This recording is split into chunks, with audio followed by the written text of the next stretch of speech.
screens, it's a plot to drop the IQ. Fighting amongst each other over rumors that don't like you. Prefer us trapped in melancholy with the wood ones of holly. Suggestions that obliterate to camouflage the folly. Attempted mental robbery, executed sloppily. Hypocrisy, this mockery, and walk the talk with me. Put the hands up to touch the Akasha, cause you know deep down there's something bigger than your wallet.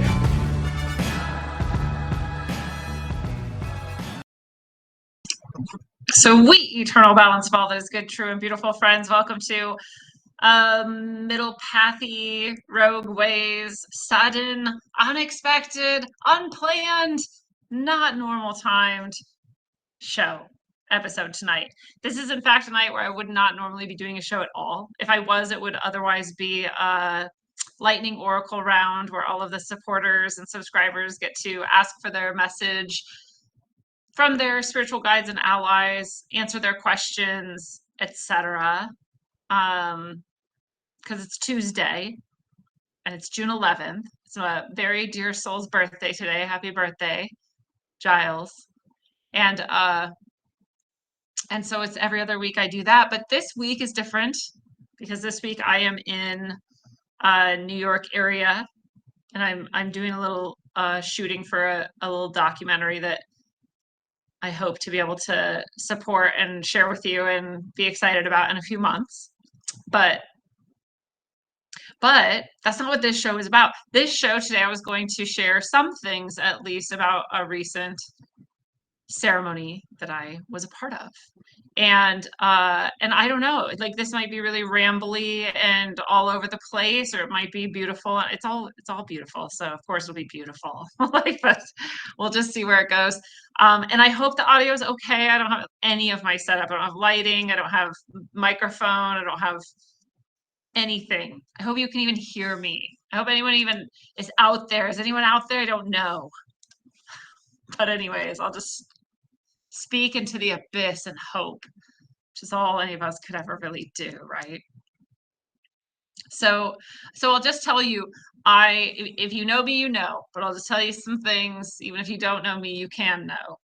I have a past of heavy drug use when I was very, very young. The first time I was trashed on hard alcohol, I was 9 years old.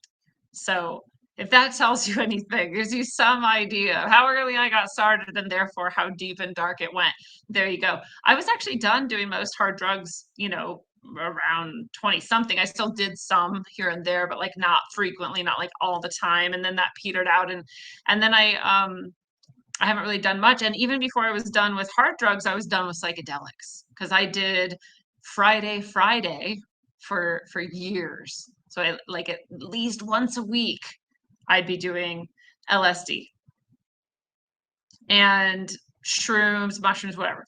Lots of stuff.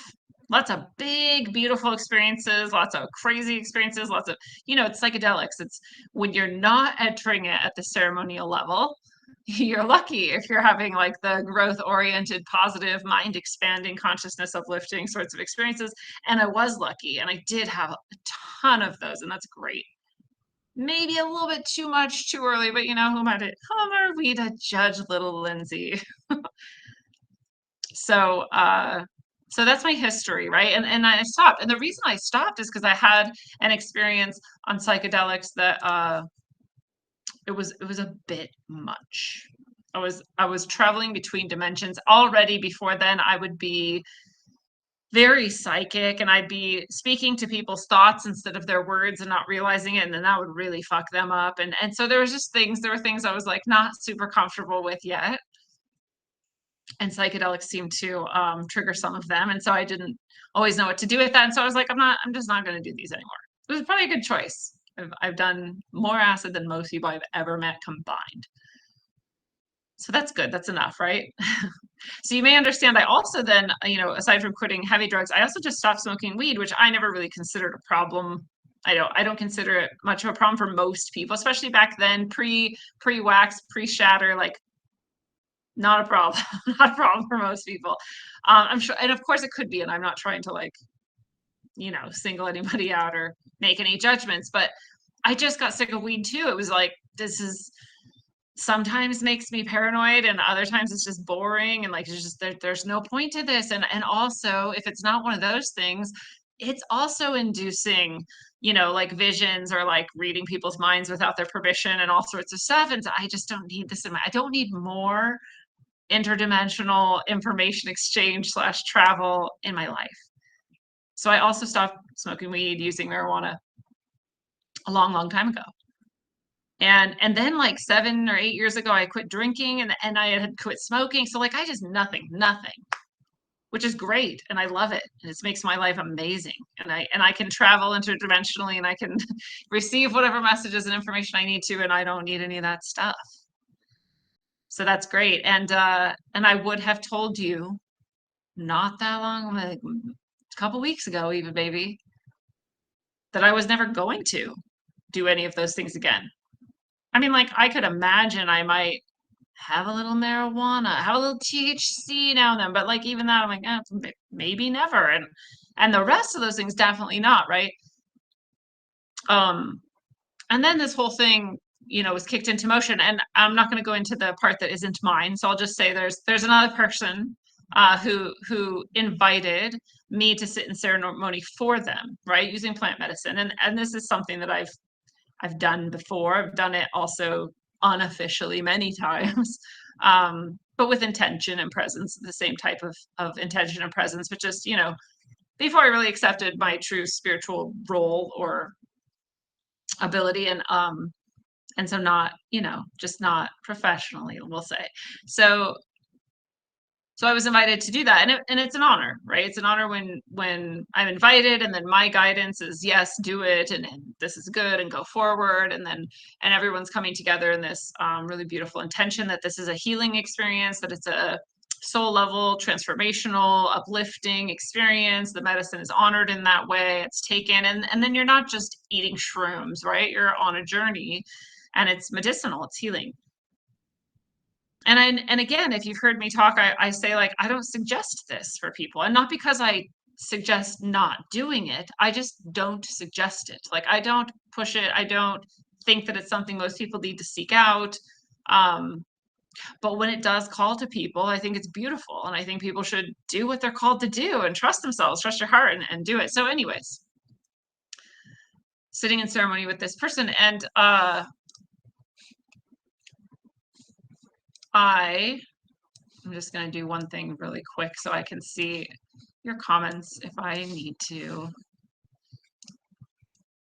And so I sat in ceremony with this person. It's not by accident, because this person is a badass astrologer. And so they planned it on a certain full moon and, different astrological symbols. And that's great and cool and beautiful and perfect. And I just knew, and I didn't know for sure why, but I was getting guidance that like there's something about this ceremony that's not over. It's done and you go now, and like, right, it's over. But I could tell I was guided to sort of, I'm just gonna say, continue the ceremony for a while. So I was, in my way, keeping something open.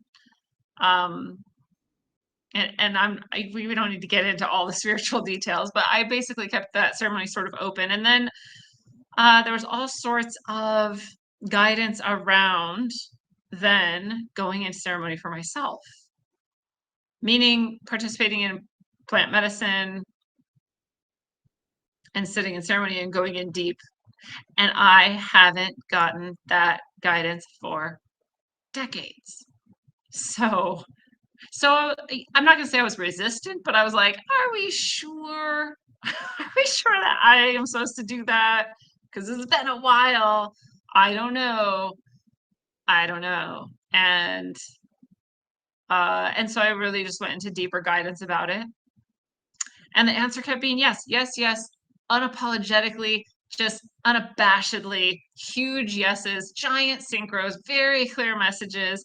And I hope it makes sense to people when I'm saying this. This isn't just a like, in no way could all of the yeses be accidental, right? Like I've learned so deeply that I only take really clear guidance. I don't just go like, well, I think because I looked up and saw 11:11 when I was thinking about it 20 minutes after I asked the question, that was a yes. Like, that's not the type. It's like, should I do it? And then like a rock hits you in the face. That's not a good example, and it's not what happened, but it's like that clear, right? Like, this is a direct response and it's a very clear yes. So I just emphasize that because I think we can trick ourselves into pretending we got some guidance we didn't get sometimes.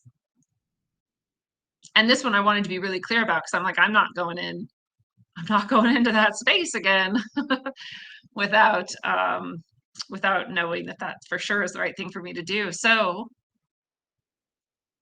I did. And the same person wanted to then be in that ceremony continued. So it made sense then. I was like, oh, that's why it wasn't really done. Like, there's something else and we're doing it together. And how lucky are we that we get to do it together? So that's pretty cool. So so we had a safe, trusted, known, beautiful route in which to both be in ceremony together with someone else being the ceremonial leader in that setting, which is really, really beautiful too. And by accident, I put air quotes around that word, by accident, I chose the next day, not an astrologer, don't know what I'm doing. I tell people this all the time. I'm like, I'm not trying to be an arrogant asshole, but I don't really worry too much about numerology and astrology because I trust my guidance. And if they tell me to do something, I do it, and it just will be at the perfect time. So I don't really need to think about it. Not trying to be an asshole. Not saying there's not beautiful things I could also know and understand if I knew more about those types of things. But I picked the day and it was the new moon to our full moon. It was exactly at the right moment. And that was when our ceremony ended up being. And that was also very beautiful. And these are the types of things that, again, even though I got all my clear yeses, whenever I would be like, am I really sure?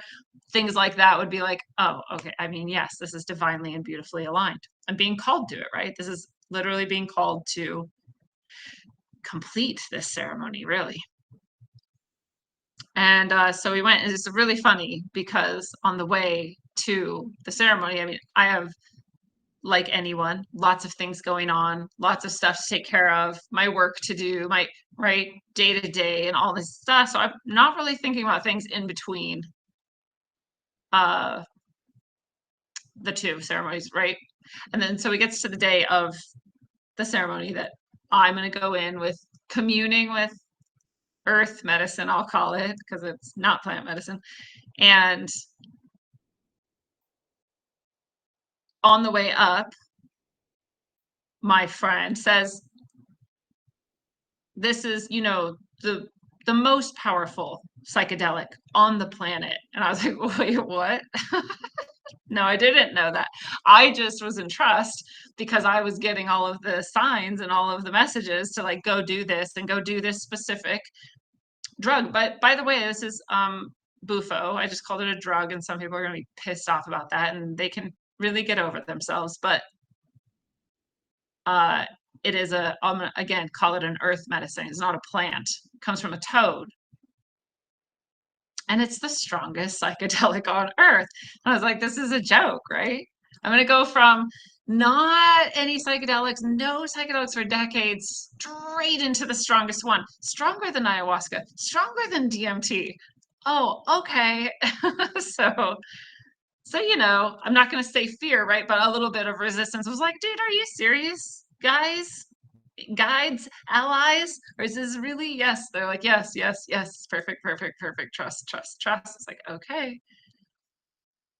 So we got to this place where the ceremony is going to be. It's beautiful, gorgeous land. The land was made for this, and it's healing too, as people come there to heal, and it's beautiful, and the people there are amazing souls. And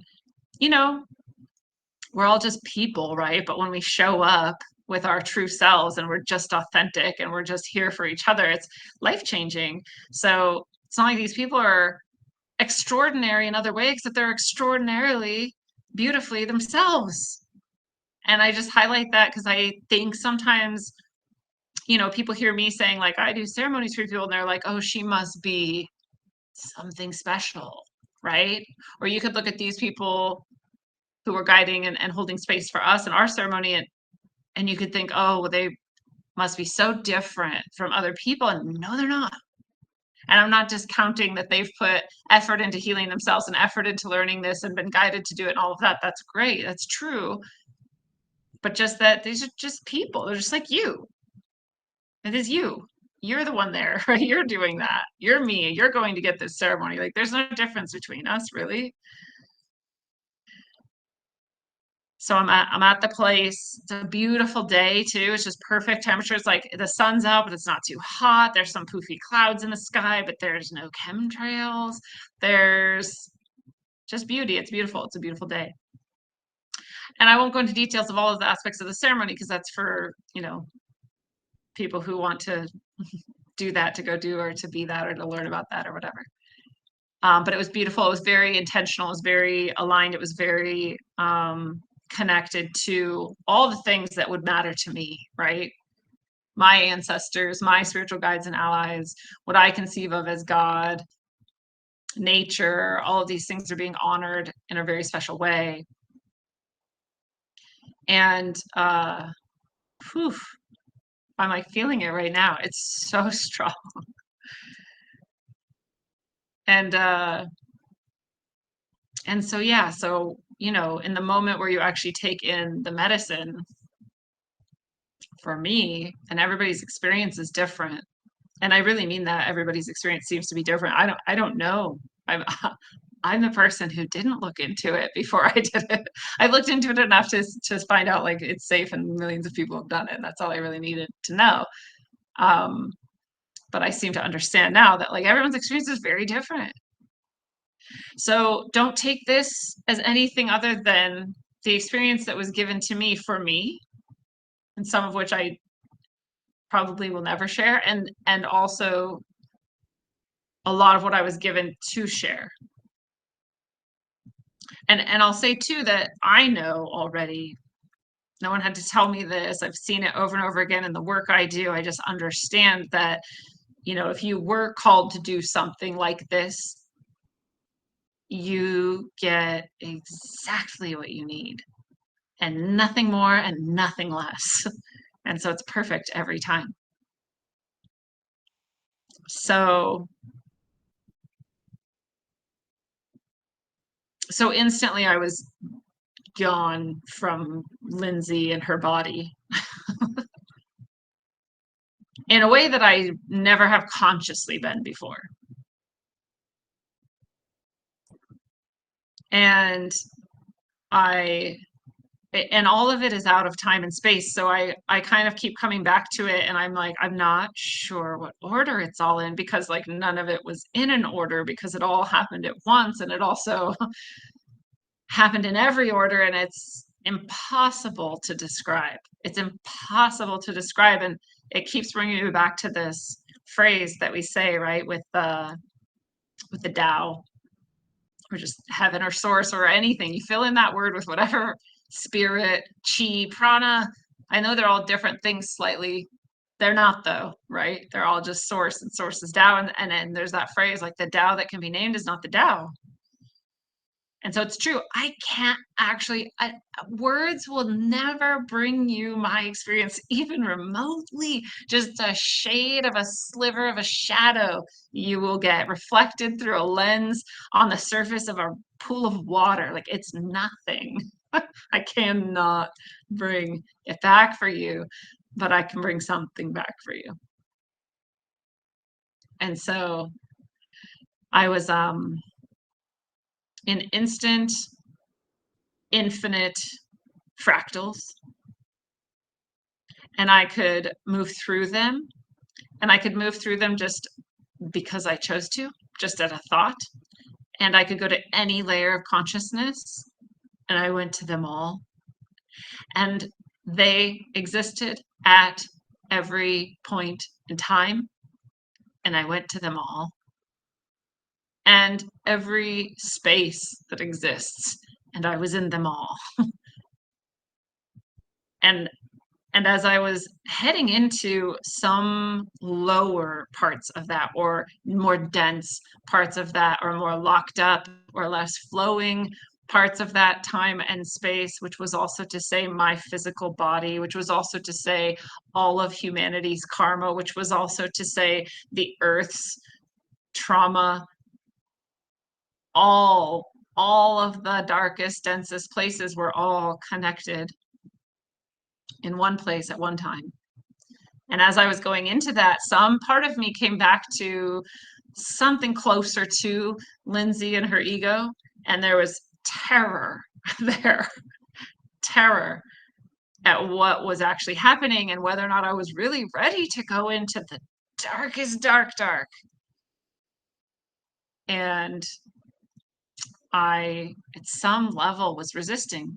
This is so quick, I could never explain. It was the fraction of a fraction of a fraction of a millisecond. Nothing, no time at all. But that resistance was enough that it was blocking part of the flow.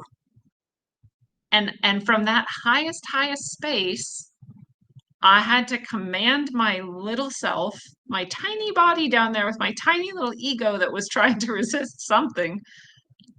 I had to command her to surrender. And that word echoed all throughout this timeline of this life as Lindsay Sharman. And if you've heard my episode, Surrender is a Superpower, then you know some of the moments that I heard myself tell myself to surrender. And those all happened because in this moment, my ego, Lindsay, tiny body self, far away, needed my highest self to yell at her to surrender, or else the flow wouldn't continue. If I hadn't resisted in this moment of this experience I'm describing, then all those other versions and moments of me wouldn't have had surrender yelled at them so fully that they would just surrender instantly and thereby save my life, change my life, transform the timeline. And all of those times happened at one moment. And it couldn't have happened unless I resisted. So then I was me also realizing that here and now and a bunch of other times since the ceremony, like how perfect that was, how perfect it was that I resisted at all. I couldn't have planned that, right? It happened because I actually had some part of me that was terrified. You couldn't create that part just to create a resistance, like it just existed. And so I had to tell myself to surrender. So I had to have that happen, and it had to happen that way in order for all the other things to happen perfectly. And so I also, in seeing that from this highest space, said, everything is perfect. And then another part of me resisted, and it said, no, not everything. Some of these things are traps. Some of these things are lies, or some of these things are dangerous. Some things aren't true. This is the part of me that's been abused. It's the part of me that's had people fail me. It's the part of me that I've failed myself. It's the part of me that's seen that happens over and over again. So you have to watch for it. You have to be ready for it. And that part of me was clamoring and so I had just said everything is perfect and then watched myself clamor in that way. And then I finished the sentence and I said, even the doubt. And I saw how that was true, because if I didn't doubt, I wouldn't have resisted. I wouldn't have said surrender, and I wouldn't have surrendered in all those moments to this beautiful source flow. And in that moment, I really surrendered, because I saw that even the doubt really was perfect. And even the dark really was perfect. And even the worst things that we hate about ourselves and humanity were perfect. They were perfect because without them, we couldn't have had these other perfect things that we do recognize as perfect and we do accept and we say, this is beautiful. We couldn't have those things, and it wouldn't happen in this way, and it wouldn't be aligned and beautiful and fractal and at every layer of consciousness and in every space and in every time all at once. And so everything was perfect, even the doubt. And when I fully released and surrendered into that, I have no way to describe to you what came through me into this place and time and this dimension and this timeline and this earth. I don't think I could describe it with a novel, what came through and what I had to let go of in order to open the channel of pure surrender to source flow in order for it to come through, and what had to leave my body, my mind, my heart, and my soul, the blockages that had to be removed in order to allow that fully through. And all of them were connected to that resistance and that doubt. And so when I released that resistance and that doubt, those things left too. I don't know what transformed in my body, but I feel my body is different. It's better. It's clearer. It moves more easily. It feels less pain. It's things released. And my emotional self feels that way too. It's easier for me to just be and feel what I am and what I feel.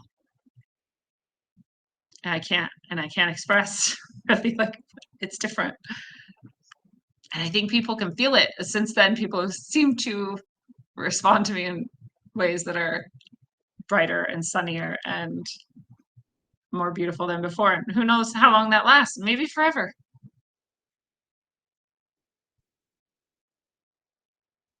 And so something came through, and it came through sound as well. My voice was doing things that no one can know. It was not a language known to man.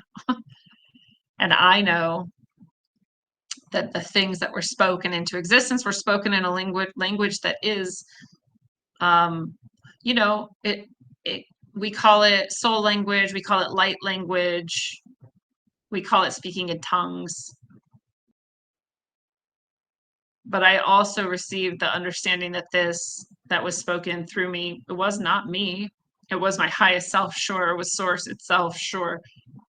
But it wasn't Lindsay saying things, right? It was Lindsay's voice box being used to produce these words that were command form magical instructions, command form magical commands. Right? The idea that there is a language you can speak and then that just is reality now. You speak things into existence. And we're doing this all the time. We just have a degraded form of language. And this would be closer to like the truest language, like actual soul language or light language. That came through. And again, I know the whole world changed. The earth changed because of that. And it's not me. I'm not like this special person, this portal. Even in the moment I understood there's people who have been doing this for thousands of years, and every single one of them has added to the pulling up of everyone, everything into a higher place, a higher dimension, a higher timeline, a higher vibration, whatever you need to call it. And one of the people who was holding that space for me had said something about that when we're doing this, we're bringing information back. We're healing ourselves. We're healing, and anytime we heal ourselves, we're healing the world. These things are all true and kind of maybe common parlance in spiritual communities. But she said we're making the maps for people. We're making the maps for ourselves. We're making the maps for everybody so that people don't have to use the medicine anymore to be in that consciousness. We're making the maps so everyone can follow the routes up to the higher levels of consciousness. And it reminded me of this poem I wrote maybe a handful of years ago. And I called it Blue Wolf. So if you've read it, then you know. And if I'm lucky here, I'll be able to share this screen and share this poem with you. So let's see. Let's see if we can do it. I think we're doing it now, so I'm just going to go for it. So this is Blue Wolf, and it says here 2020, but I actually wrote this before I had a Substack, so that's just when it came to Substack. I could be wrong. It could have the date on it of pulling it from my site where I did publish it instantly, so maybe that is the correct date. If not, it's within a year of that date. So anyway, I think that is the correct date. It really doesn't matter. Anyway, this is Blue Wolf. This is the poem I wrote that resonates with not only what that beautiful soul said as they were holding space for me to go into this ceremony about us creating these maps for one another, but also with the language that came through and what that language did to this place and this time.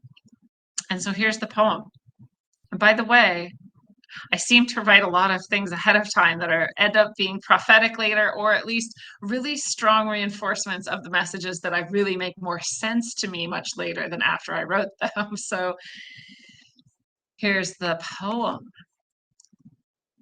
We trace the maps, return to soul, carve the way in depth-furrowed trenches, piece back together, return to whole. A shattered infinite crystals sharding into the abyss, swallowed by darkness's belly of empty, ties fall severed, crumbling into the mist. Reflect without light, shining into the lack, separate and reaching into nothing, alone, into everything below, shining totality back. We traced the maps into our souls. We carved the ways deeper than the abyss. All ties once severed come forth of nothing, alone. Everything reflected in crystal from our hearts still shone. Reflected through the darkness to guide one another, we carved the ways deeper than the abyss to return to our souls, to return back home.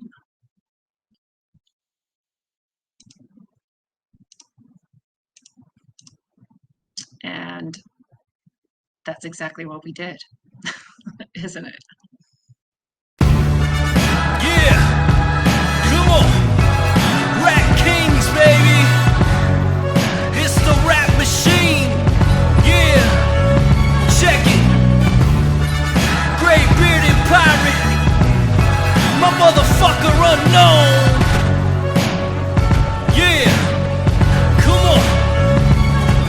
In the place with my fist up, meaning I resist the bullshit that they feed us and lead us. This is just a part of the process, man. Just watch this, cause this shit's about to get crazy like a mosh pit. We lost it, toss it, let's start it again.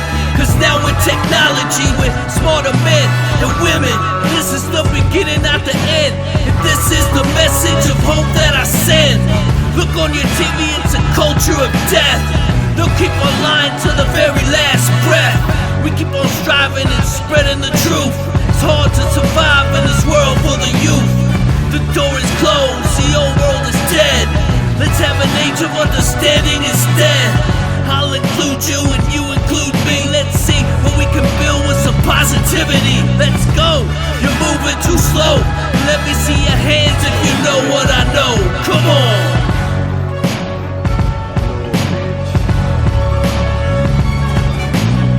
Rap like mummy, ain't no dummy in my rhyming. Started flowing freestyle and now they rhyming loud silence. On with the violence, bodies piling with the gray bearded pirate. On your TV in 4K 3D virtual reality. Casualty of urban warfare.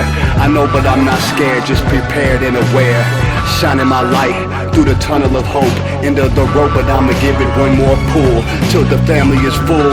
Take the bull by the horns and lead it to the slaughter. That would be harder and you would be softer. Sometimes I'm a monster and you forever imposter. With your champagne and lobster. This royalty, the way it was supposed to be. Hopefully the new door opens and the old one closes. With way more focus and growth to mold us. And the truth that they should have told us.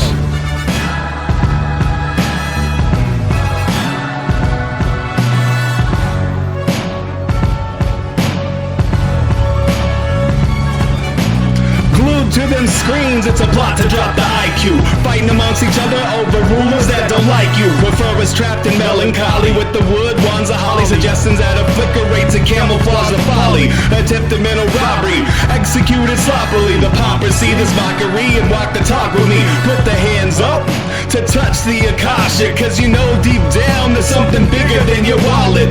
Everyone got a gift, everyone got a light. They want you to forget that ish, cause they can't dim the bright. The positive vibration takes you past the sign shackles, from the sewers and the alleys in the moving castles. Who these assholes really serving with an exposed Achilles surgeon around the corner lurking to prove ascension trumps perversion? Learn them to catch fish and unplug the signal. Show them the simpletons now build the fucking temples.